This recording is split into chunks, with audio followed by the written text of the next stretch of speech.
I moved to San Francisco in 1979, right after the White Night riots.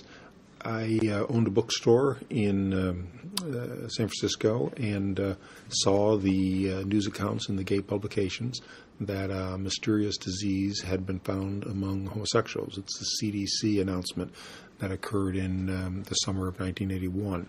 And it began with 10 cases discovered, right? And then it became a few more cases and a few more cases.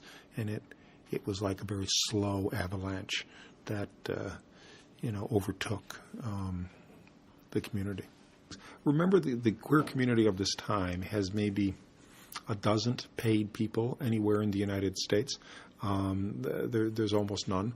There's very, very few gay elected officials. The entire infrastructure we think of as the gay community, and much less the health and AIDS community, did not exist and was sort of inconceivable.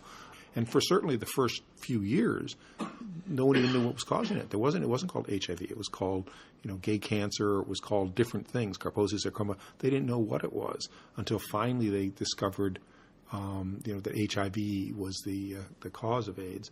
And then they could do a test. And what the test revealed was that basically half the gay men in San Francisco were already infected.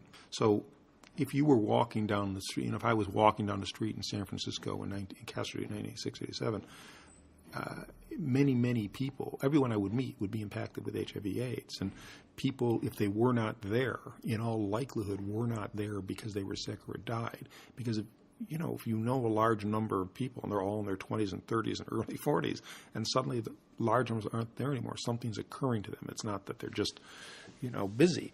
And that phenomena is a phenomena, as I view it, of mass death. It's not a phenomenon of everyone knows someone who's died. It's a different thing to be in a community where so many people die that if the guy who gets your coffee isn't there one day, you think it's possible they've died. And maybe you don't ask, where is Joe today? Because you don't want to hear that Joe's sick, And that was true in every business, in every house, everybody knew people who were being impacted by HIV/AIDS.